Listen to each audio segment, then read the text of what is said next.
kasih Engkau Allah Immanuel yang hadir di tengah-tengah kami.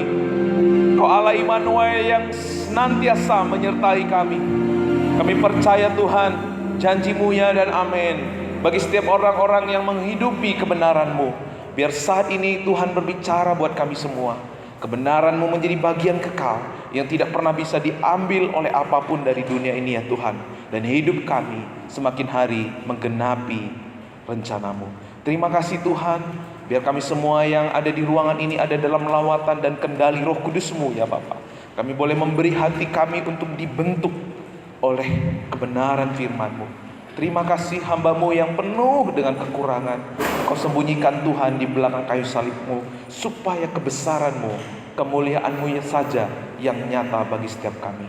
Kami siap mendengar firman-Mu Bapa, di dalam nama Yesus. Bapak Ibu yang siap mendengar firman Tuhan katakan amin. Silakan duduk. Boleh sapa samping kiri dan kanan kita. Selamat datang. Senang melihatmu ada di sini. Ya, puji Tuhan.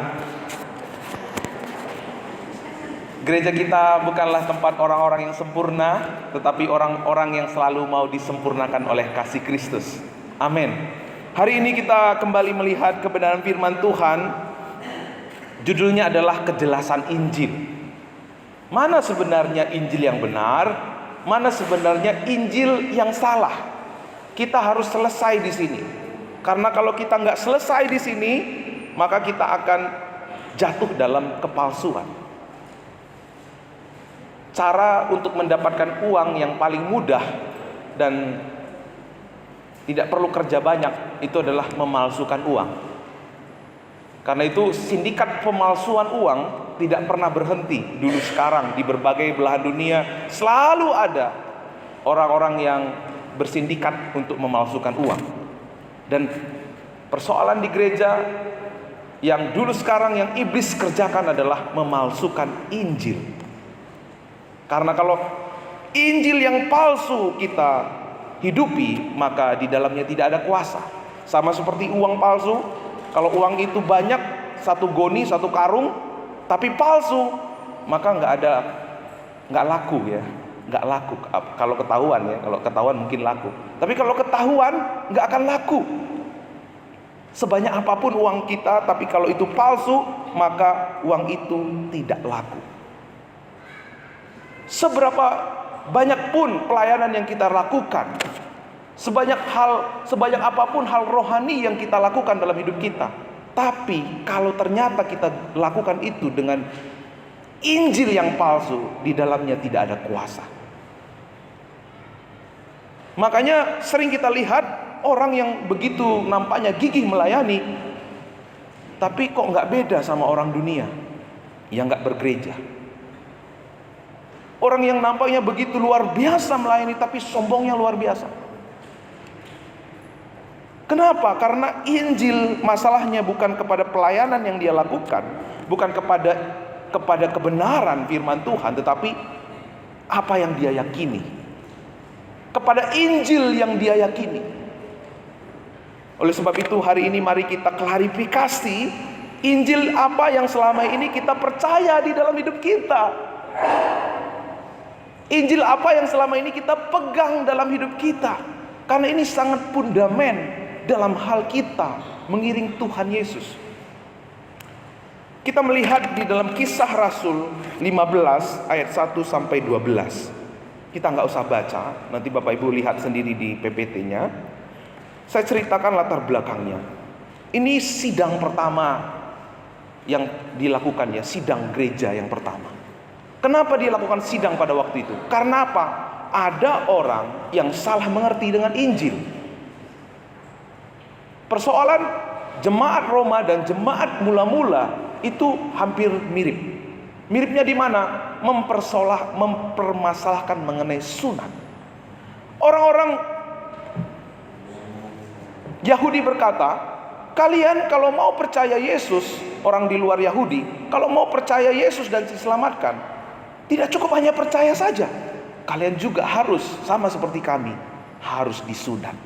Orang Yunani, orang Romawi, kebanyakan di antara mereka nggak mengerti tentang sunat, nggak pernah mengenal sunat, dipaksa sunat sama orang Yahudi.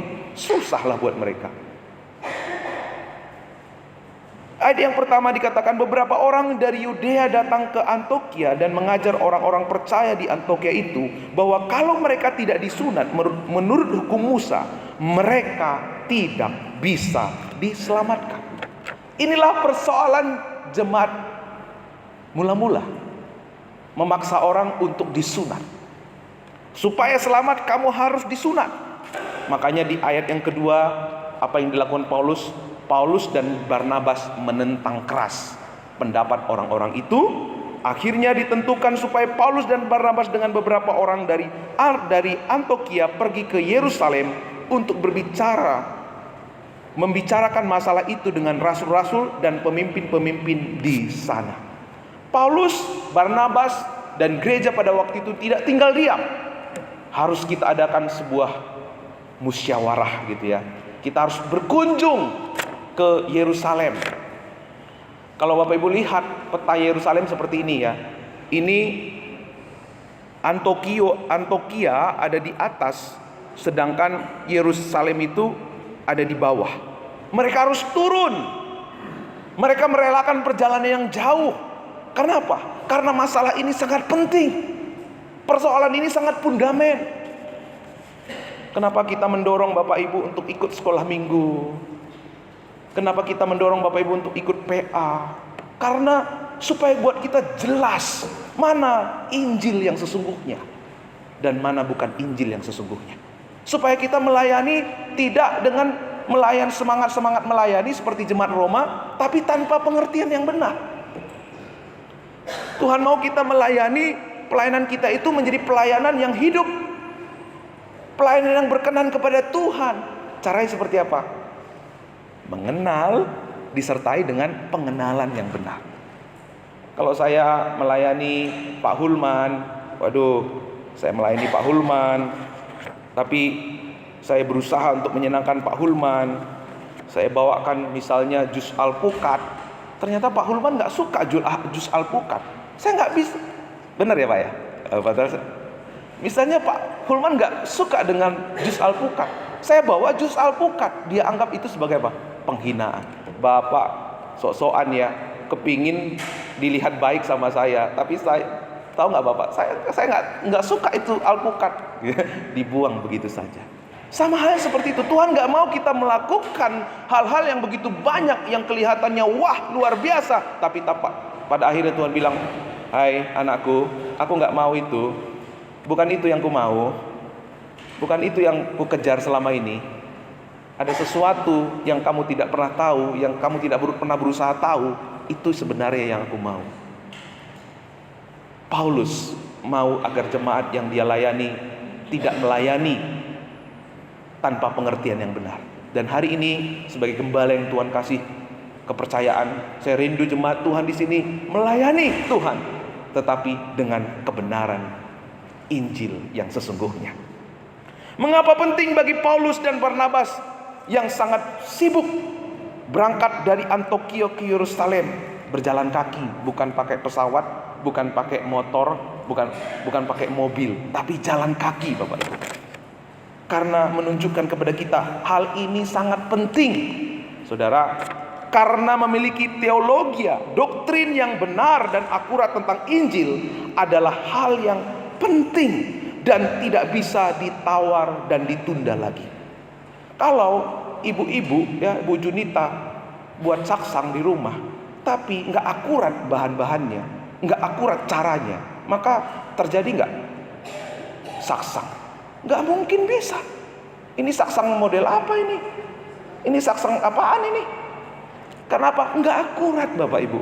Sama seperti itu, waktu kita hidup mengiring Tuhan Yesus, tetapi bukan dengan Injil yang benar, bukan dengan Injil yang akurat, maka lahirlah Kristen-Kristen yang ecek-ecek. Maka lahirlah Kristen-Kristen yang tidak pernah beda dengan orang-orang dunia. Maka lahirlah Kristen yang katanya melayani tapi tinggi hatinya luar biasa. Maka lahirlah Kristen-Kristen yang tanpa pertobatan. Gereja Baptis Babaton tidak dipanggil untuk itu. Gereja Baptis Babaton dipanggil untuk menghidupi Injil yang sesungguhnya. Amin.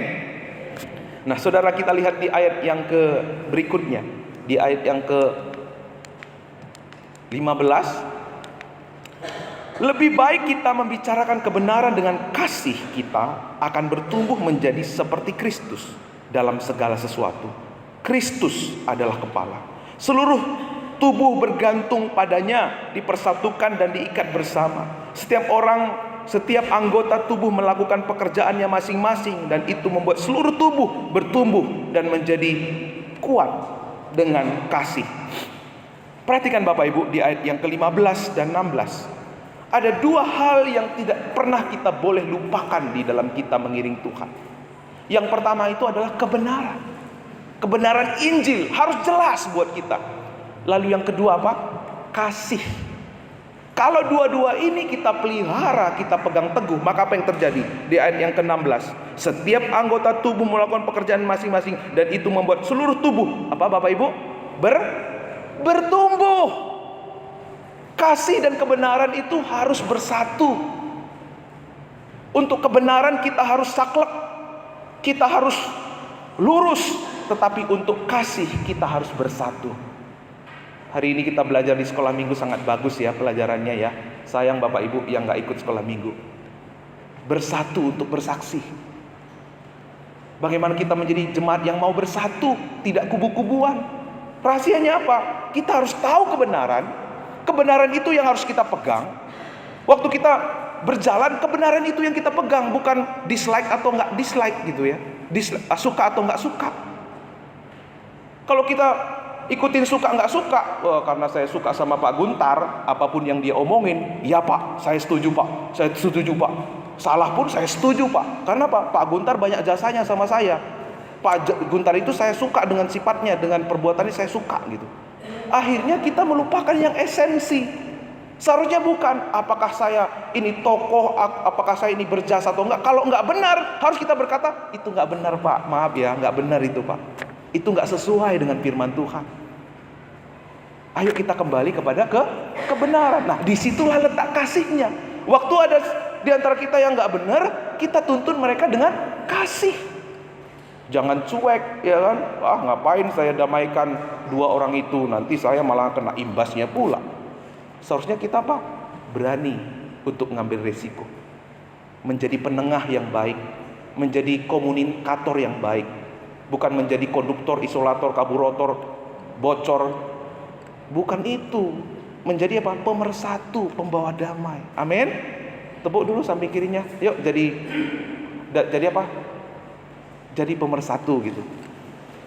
Bukan jadi konduktor, karburator, isinya kotor-kotor gitu ya, bukan itu ya. Tetapi menjadi pemersatu. Ketemuin, jadi fasilitator yang bagus. Kamu salah, kita bilang kamu salah. Benar, bilang benar. Jangan karena kita suka sama dia, kamu salah, walaupun dia benar, kita bilang dia salah gitu ya. Itu bukan kehidupan Injil. Amin. Bayangkan Bapak Ibu kalau seperti ini terjadi di hidup kita, di keluarga kita gitu ya.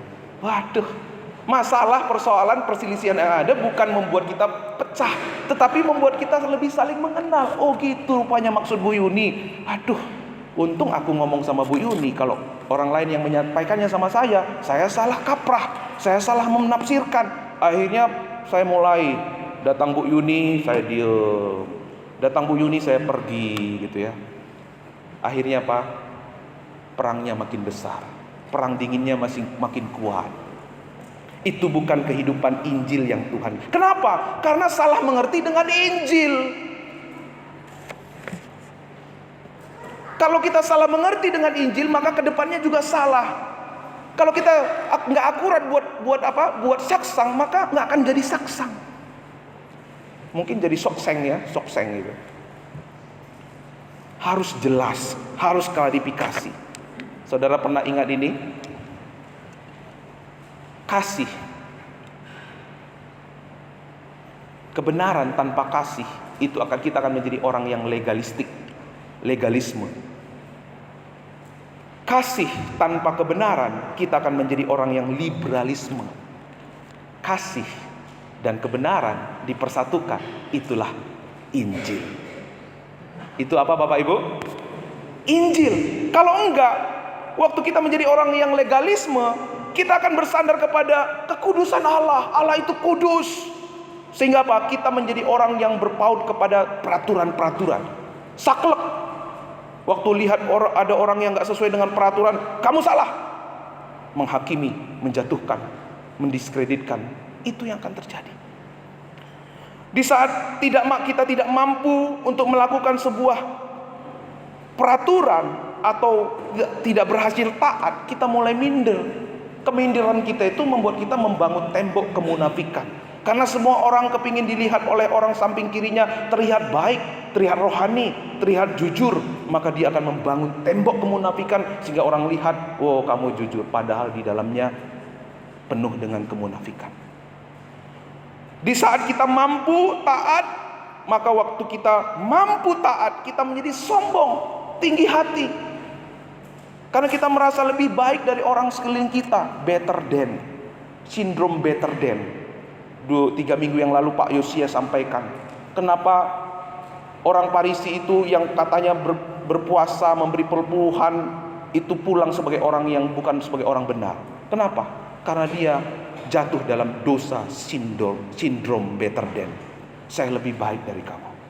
Karena saya bisa melakukan taat ini, saya lebih baik dari kamu. Saya lebih baik dari kamu. Kalau perasaan ini yang kita pelihara, kita akan menjadi tinggi hati. Kita akan menjadi lupa diri. Padahal kita layak, kita diselamatkan bukan karena kita melakukan peraturan-peraturan, tapi kita selamat hanya karena kasih karunia Tuhan. Waktu kita menjadi orang yang legalistik, kita itu adalah orang-orang yang seperti apa Bapak Ibu? Seperti HP. Sebenarnya HP-nya itu HP Xiaomi, tetapi casingnya apa? Apple. Perubahannya hanya casingnya doang. Kelihatannya baik, kelihatannya sungguh-sungguh, tetapi di dalamnya itu tidak seperti yang kelihatan. Selalu digerakkan nanti dengan apa? Apa nanti kata orang Pak, kalau kita seperti ini Pak. Selalu fokusnya apa? Kata orang, bukan kata Tuhan, bukan pimpinan Roh Kudus. Ya, selalu takut dibenci, takut ditolak, takut nggak ditemenin, takut nggak diberkati. Sesungguhnya kita melakukan itu semua bukan karena mengasihi Tuhan, tapi karena kita mengasihi diri kita sendiri. Apa nanti saya kalau begini dibenci, nanti kalau saya begini nggak disukai, saya nggak ditemenin, saya nggak diberkati. Sebenarnya kita bukan mengasihi Tuhan, tetapi mengasihi diri kita sendiri. Di dalamnya penuh dengan kepalsuan. Selalu digerakkan dengan rasa sungkan. Kecenderungan manusia itu selalu digerakkan oleh perasaan dan keinginannya.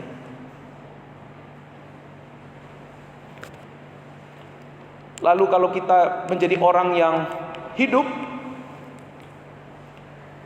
mengasihi tapi tanpa kebenaran, maka kita akan menjadi orang yang legalis, liberalisme. Kita menjadi orang yang mengikuti keinginan kita sendiri, lalu kita mengatasnamakan Tuhan. Padahal kita sudah melihat 2 minggu yang lalu bagaimana kerumunan orang banyak yang katanya mau melihat Yesus, tapi kerumunan itu justru menghalangi orang lumpuh yang sungguh-sungguh mau datang kepada Yesus. Sesungguhnya Bapak Ibu, ketika kita menjadi liberalis, kita selalu berkata nggak apa-apa, kan Tuhan Yesus itu penuh kasih Pak, nanti juga Tuhan mengampuni dosa kita kok. Nah, itu sebenarnya kita sedang berlindung di balik nama Tuhan, tetapi kita mengedepankan keinginan kita. Orang kerumunan banyak itu mengikut Yesus bukan karena ingin mengalami Yesus, bukan karena ingin mengalami mujizat, tetapi karena mereka sudah makan roti dan mereka kepingin makan roti lagi. Mereka sudah melihat mujizat, lalu kepingin mereka melihat lagi. Karena itu sebuah atraksi yang jarang terjadi. Sesungguhnya waktu kita digerakkan oleh keinginan kita dengan mengatasnamakan Tuhan, orang-orang demikianlah yang sering sekali menghalangi banyak orang untuk datang kepada Yesus. Jadi saudara, kalau kita menghidupi kebenaran tanpa kasih, dan kasih tanpa kebenaran, kita itu seperti ini Bapak Ibu. Nih, menjadi orang yang kalau bisa dipersulit, ngapain dipermudah. Inilah yang terjadi dengan orang-orang di Kisah Rasul ini. Mudah untuk mereka diselamatkan, tetapi dibuat sulit. Harus disunat, pokoknya sunat.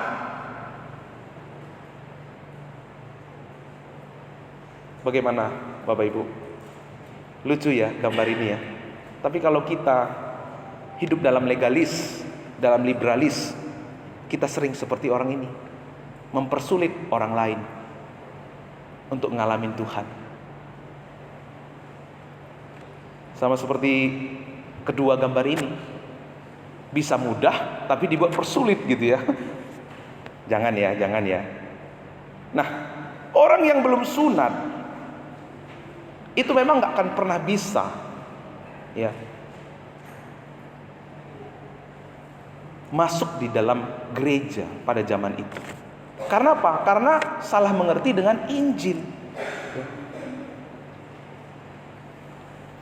Seharusnya apa? Ayat yang ke-6 dan yang ke-7. Maka bersidanglah rasul-rasul dan penatua-penatua untuk membicarakan soal itu. Sesudah beberapa waktu lamanya berlangsung pertukaran pikiran mengenai soal itu, berdirilah Petrus dan berkata kepada mereka, "Hai saudara-saudara, kamu tahu bahwa telah sejak semula Allah memilih aku dari antara kamu, supaya dengan perantaran mulutku bangsa-bangsa lain mendengar berita Injil dan menjadi percaya." Dan di ayat 11, sebaliknya kita percaya dan kita diselamatkan karena belas kasihan Tuhan Yesus.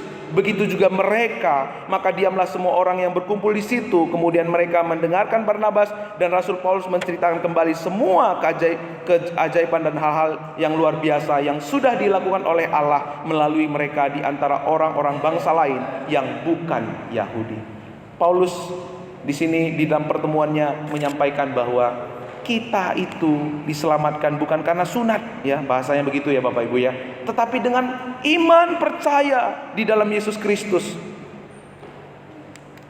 Dalam terjemahan yang lain di ayat 8 dan 9, dan Allah yang mengenal hati manusia telah menyatakan kehendaknya untuk menerima mereka, sebab Ia mengaruniakan Roh Kudus juga kepada mereka sama seperti kita. Dan Ia sama sekaligus tidak mengadakan perbedaan antara kita dengan mereka, sesudah Ia menyucikan hati mereka oleh iman. Jadi saudara, diri nas ini kita bisa melihat, kita percaya, kita diselamatkan ketika kita percaya. Tuhan yang menerima kita, Dia yang mengaruniakan kepada kita keselamatan, Dia yang mengaruniakan kepada kita kehidupan kekal. Kasih karunia dan keselamatan bukan hasil usaha kita, bukan karena sunat atau tidak sunat, tetapi karena kita percaya. Waktu kita percaya, pada waktu yang sama keselamatan nyata buat orang-orang yang percaya. Dalam Roma dikatakan, karena Allah itu Esa yang akan membenarkan orang yang disunat. Orang yang disunat karena iman, dan orang yang apa Bapak Ibu? Tidak bersunat karena iman. Jadi keselamatan itu bukan oleh anugerah saja. Jadi keselamatan itu bukan anugerah plus jasa. Jadi keselamatan itu bukan melalui iman plus perbuatan. Jadi keselamatan itu bukan Kristus sendiri plus saya. Jadi keselamatan itu bukan menurut kitab suci plus tradisi. Jadi keselamatan itu bukan kemuliaan Tuhan plus milikku. Keselamatan itu murni anugerah dari Tuhan. Pada tahun 1400 ya, Injil pernah membunuh gereja, membunuh orang-orang yang mau menerima Yesus. Jan Fred bercerita tentang bagaimana kekristenan mati di Asia sekitar tahun 1400. berbicara secara rohani. Dia menghubungkan ini dengan nilai hilangnya Injil. Sebagai contoh, seorang kepala suku Turki menulis surat kepada seorang uskup menanyakan bagaimana menjadi seorang Kristen. Tanggapan uskup bukan tentang Injil, melainkan menyajikan sejumlah ritual dan praktik pertapaan yang harus dia pertahankan. Fred menyimpulkan Allah dengan segenap hati mengizinkannya disingkirkan karena Injil itu sendiri tidak lagi diberitakan. Akhirnya gereja itu disingkirkan. Kenapa? Enggak hidup dengan Injil. Apa yang akan menjadikan kita menjadi gereja yang bertahan sampai Tuhan Yesus datang kedua kali? Bukan tradisi, bukan acara-acara kita, tapi bagaimana kita memegang kemurnian Injil di dalam gereja kita. Bagaimana kita sungguh-sungguh menghidupi Injil di dalam kehidupan kita. Injil yang kita percaya bukan plus-plus yang lain. Injil yang kita percaya murni anugerah Tuhan. Itulah yang menyelamatkan. Bukan sunat lahiriah, tetapi sunat hati. Sama-sama katakan sunat hati. Amin. Sunat secara lahiriah itu memang memotong, bagian intim kita. Kulit katan yang intim. Tetapi sunat hati membuat kita, Bapak Ibu, memotong bagian hati kita supaya kita justru memiliki keintiman dengan Tuhan. Sunat secara lahiriah itu menghilangkan kulit katan di bagian intim kita. Tetapi sunat hati membuang bagian-bagian yang dalam hati kita yang membuat kita tidak terhubung dengan Tuhan. Sehingga orang yang mengalami sunat hati, ia memiliki hubungan yang intim dengan Tuhan. Lewat apa yang dilakukan Tuhan Yesus Kristus di atas kayu salib, mengerjakan apa yang tidak pernah kita bisa kerjakan, menyelesaikan apa yang tidak pernah bisa kita selesaikan. Tuhan menyelesaikannya bagi kita, sehingga kita dilayakkan untuk menerima keselamatan. Waktu kita tahu kita ini diselamatkan bukan karena anugerah, bukan karena perbuatan, tetapi karena anugerah, hati kita tidak lagi dikuasai oleh kesombongan waktu kita berhasil. Waktu kita tahu bahwa kita selamatkan bukan karena perbuatan kita, tetapi karena kemurahan Allah, hati kita yang tadinya mau minder dibuang, sehingga kita menang terhadap rasa minder dan rasa tinggi hati. Kita tidak punya lagi kekuatan untuk bermegah karena perbuatan kita. Kita tidak lagi punya kekuatan terjerumus di dalam dosa, sindrom better than. Karena kita tahu semua adalah anugerah Tuhan, semua adalah karena perbuatan Tuhan. Kita tidak punya lagi untuk minder. Apa sih? Kenapa saya selalu harus minder? Tuhan terima saya kok apa adanya. Kita bisa menghadap Tuhan dengan hati yang lapang. Kita bisa menghadap Tuhan dengan penuh kepercayaan diri. Karena perbuatan Dia, bukan karena perbuatan kita. Kalau dengan perbuatan kita, kadang kita percaya diri, kadang kita nggak percaya diri. Kenapa? Karena kita sering perbuatannya banyakan yang gagal. Waktu kita tadi sebelum berangkat ke gereja, kita kesel sama orang di jalan, lalu keluar kata-kata yang nggak bagus. Waktu kita duduk di gereja, Tuhan terima nggak lah ibadah saya ya?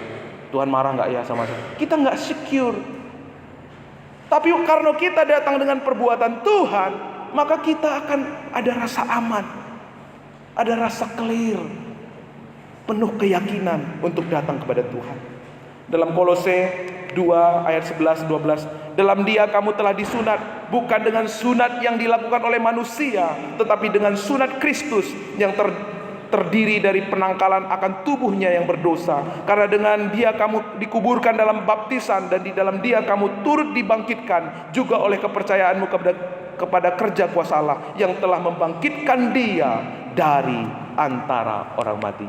Pertanyaan buat kita, sudahkah kita memaknai sunat Kristus di dalam hidup kita? Dia yang terpotong dari Bapaknya, Dia yang mati di atas kayu salib supaya kita terhubung kembali dengan Bapa di surga. Sehingga kita tidak hidup lagi dengan ego kita. Waktu melihat orang maju melayani Tuhan, kita tidak lagi punya kekuatan untuk menjatuhkan. Kita justru menerima kekuatan. Kalau Dia bisa, aku pun pasti bisa. Waktu kita melihat orang yang salah, kita tidak lagi punya kekuatan untuk menghakimi. Justru kita berbelas kasihan. Tuhan, pakai aku Tuhan. Orang ini sudah lama melayani, sudah lama jadi orang Kristen, tapi hidupnya tidak seturut dengan kehendak-Mu. Pakailah aku Tuhan. Saya bertanya, kalau itu yang kita hidupi, bisa nggak gereja pecah? Bisa nggak gereja berkubu-kubu? Pasti gerejanya pasti bersatu. Amin. Nggak setuju nih gerejanya bersatu. Amin. Nah,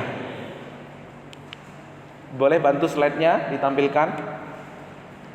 Waktu kita sungguh-sungguh menyadari di atas kayu salib, Kristus sudah menjalani sunat dengan Bapa, maka hidup Kristus yang kekal, yang sudah dipotong untuk mati, disalibkan, sehingga kita yang mati terpotong dari kekekalan dapat menerima hidup yang kekal di dalam Kristus. Hubungan Kristus dengan Bapa terpotong supaya kita yang putus hubungan dengan Tuhan karena dosa dapat terhubung kembali dengan Bapa di dalam Kristus. Hidup Kristus yang kudus menjadi najis disalib supaya kita yang najis karena dosa dapat menjadi kudus di dalam Kristus. Karena Injil, saat kita gagal taat, kita tidak patah semangat. Karena ketaatan Kristus menopang dan memampukan kita. Karena Injil, saat hubungan kita di dunia terputus, kita patah hati karena hubungan yang kekal dengan Bapa di sorga tidak pernah terputuskan. Saat hubungan kita di dunia terputus, kita tidak patah hati. Saat kita tidak dihargai, kita tidak diterima, kita direndahkan, kita dijatuhkan, kita tidak menjadi patah hati.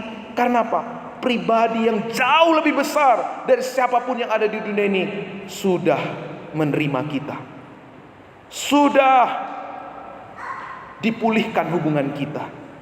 Karena Injil, saat kita mampu taat, kita tidak bermegah, kita tidak sombong. Karena kita hanya bermegah di dalam Kristus. Kita tidak punya kekuatan untuk menghakimi orang lain. Kita tidak punya kekuatan untuk merasa lebih hebat, lebih baik dari orang lain. Karena Injil, saat hidup yang fana berakhir, kita tidak putus asa. Karena kehidupan yang kekal di dalam Kristus menjadi jaminan bagi kita. Amin. Mari kita tunduk kepala.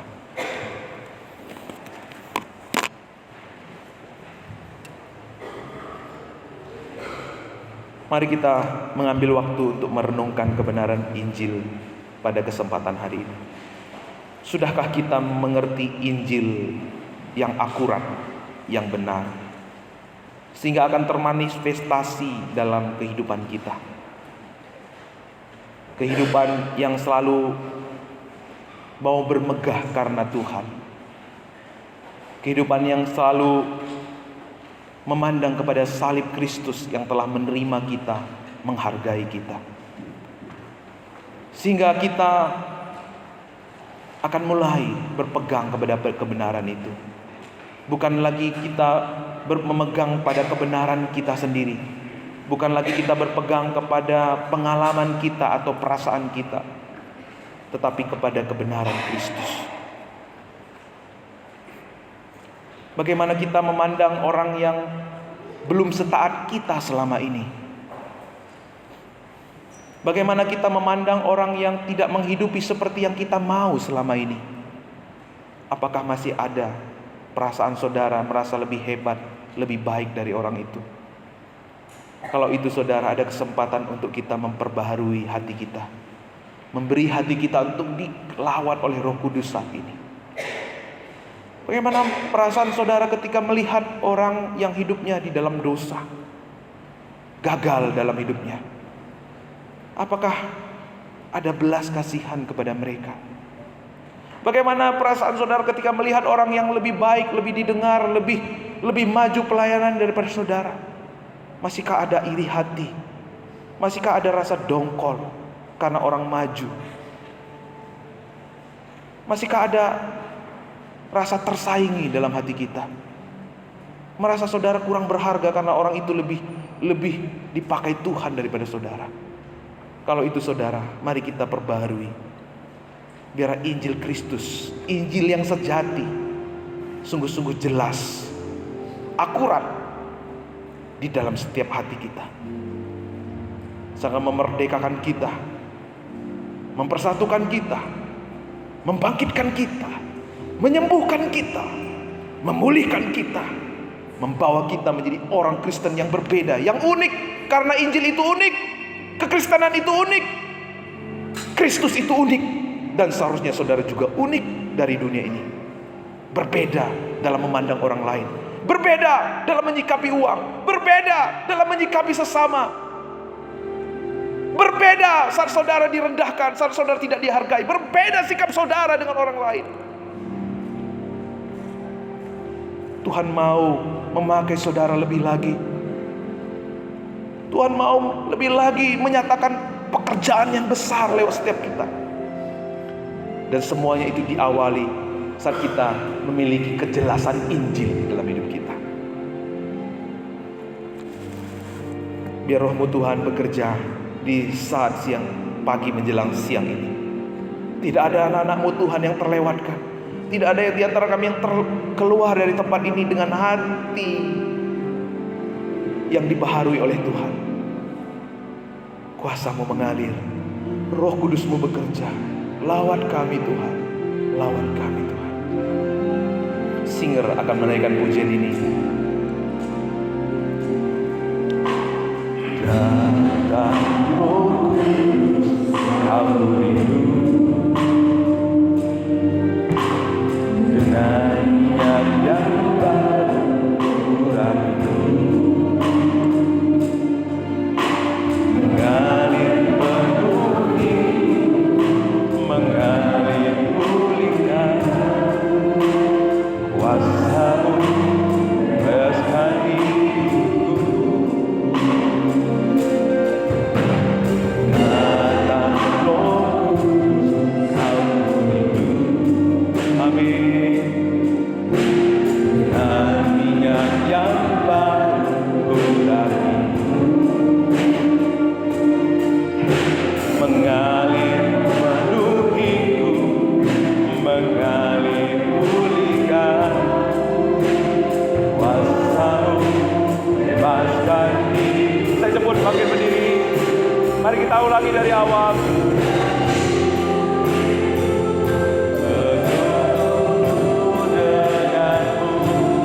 Bawaku lebih lagi, tinggal di dalam-Mu, menikmati hadirat-Mu, jamalah seluruh hidupku. Rahmat-Mu mengubah hidup. Kita akan dari awal pujian ini katakan dengan penuh kerinduan, datang Roh Kudus. Datang. Amin. Yes. Kau kami rindukan bekerja di tengah-tengah kami ya Tuhan. Yes. Amin. Mengalir menuhiku, mengalir pulihkan. Kuasa-Mu bebaskan hidupku.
buat lawatan-Mu.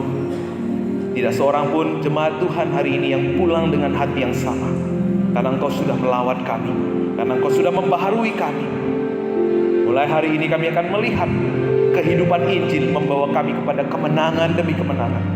Kami akan melihat bagaimana Injil-Mu memperbarui kami hari demi hari. Membaharui pandangan kami, memperbaharui perasaan dan keinginan kami. Dan hidup kami Tuhan semakin seturut dengan kehendak-Mu. Akan terlihat bagaimana cara kami memperlakukan orang lain. Akan terlihat bagaimana cara kami menghadapi persoalan-persoalan yang kami hadapi. Akan terlihat melalui setiap pekerjaan, pelayanan yang Tuhan percayakan kepada kami. Dan lewat ini semua, kemurnian Injil-Mu semakin berkembang, semakin menyebar, semakin menular dimanapun kami berada. Di dalam nama Yesus kami sudah berdoa. Amin. Silakan.